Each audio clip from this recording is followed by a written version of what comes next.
Many of you will be starting around or in the process of developing your budget for the next fiscal year. I wanted to share with you that for every dollar you spend in prevention, you're saving thousands of dollars in intervention.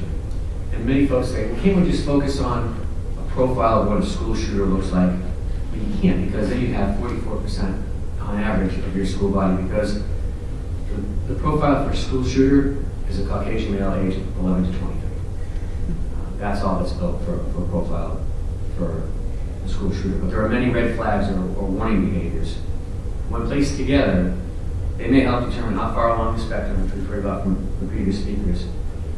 The spectrum in my case is thinking about or fantasizing about killing to actually doing the act of killing someone. And this red flag process should start with your school safety policy and preparedness handbook.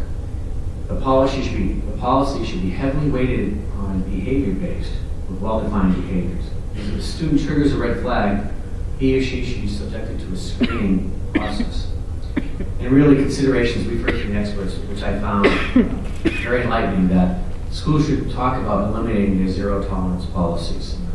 Because many schools have adopted the zero tolerance policies. Those are based on actions, not on behaviors. And they are the behaviors that are unacceptable and cause expulsion. And in fact, the APA, the American Psychological Association, did a 20-year study on zero tolerance policies. And they have found that they are not a deterrent, they are not lower crime, and they're actually dangerous from a threat perspective. And that is that a lot of the reviews that were done from students that either knew the shooter or was a witness to the shooter, many of them had heard or seen something that may have been a trigger of something to come. They were afraid to speak up because they didn't think in their minds it rose to the level of, I'm going to get this student in trouble and have them expelled. They didn't want that on the shoulders, so they didn't say anything.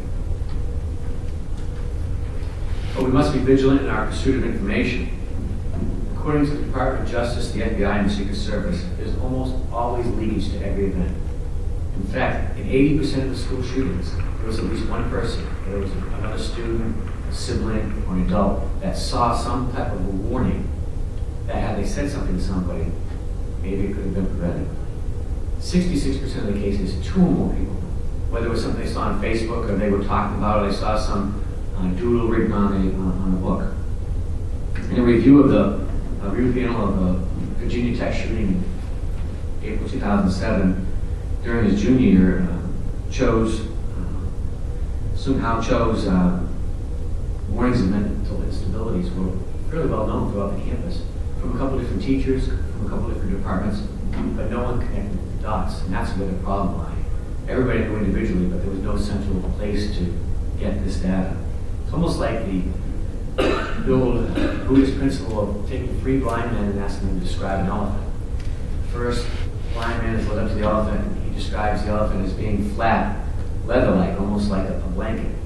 He was touching the hair of the elephant. The second blind man went up and he said, no, it's big and round and sturdy, like a tree trunk. And he was describing the leg of an elephant. And the third blind man said, no, it's long and round like a snake. He obviously had the trunk of an elephant.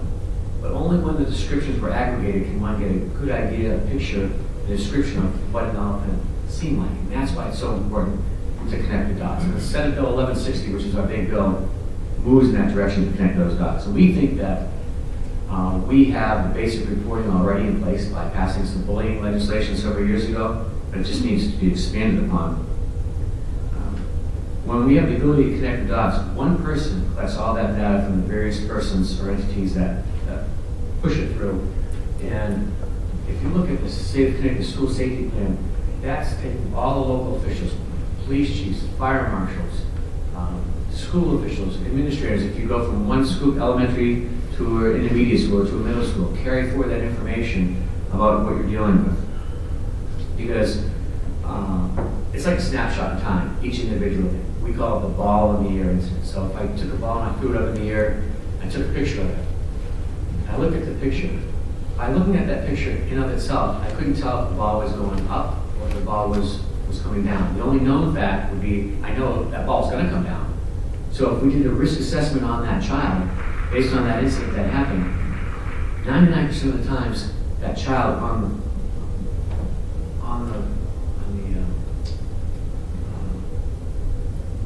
the pendulum, I'll say, is coming down.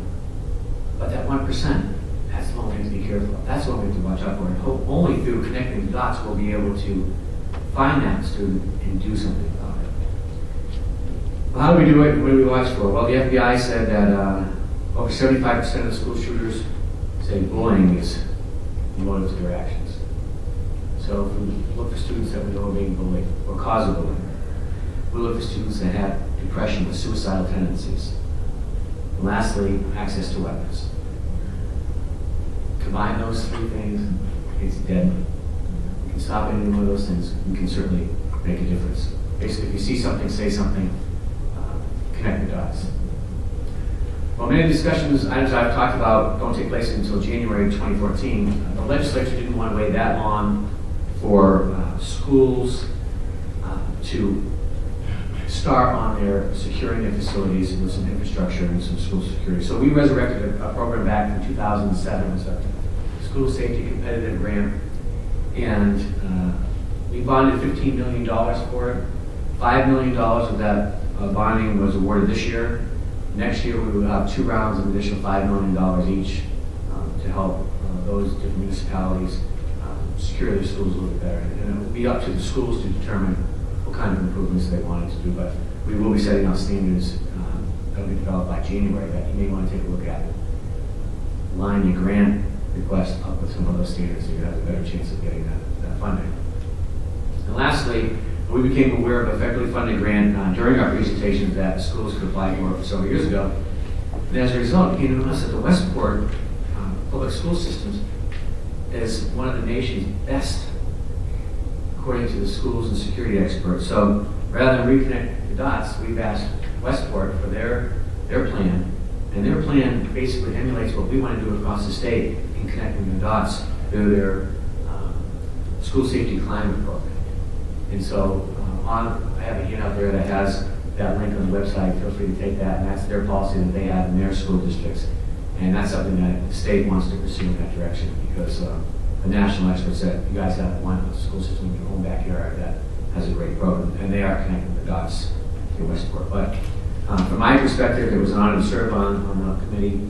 I think that a lot of the things that we did on a bipartisan consensus basis were incorporated into the big bill, and hopefully we can move forward and look at and care for the students. Want to react to some of the comments I've heard already. It's true that anybody has a connection with the students. As a parent myself, as a former DARE officer, I've taught in schools. You become a parent to those students yourself, and you do anything in your power to protect them. And I want to thank you for your time.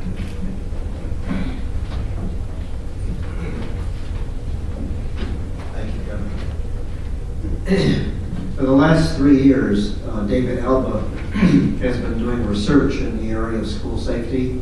He completed his dissertation a couple of years ago on school safety and first responders. And I'm happy to say that when he presented as part of his dissertation here at the NERA meeting a couple of years ago, his paper won Best Paper of the Year. NERA gave him $500 to present it at the National American Head Research Association. And then my university gave him another $500 because David said it was expensive to go to Vancouver, which is true. So David is going to serve as our discussant today. He's just finished a term as a school principal. He's beginning, I guess, next week a job as a school psychologist, a special ed director in the state of Delaware. So David's going to just make a few remarks on what he's heard today and share some of his thoughts with us. And then we'll open it up for discussion.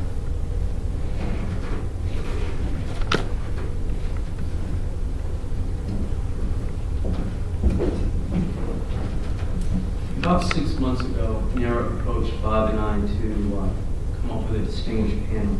And when we got together, what we said was, what do we want to do with regards to school safety?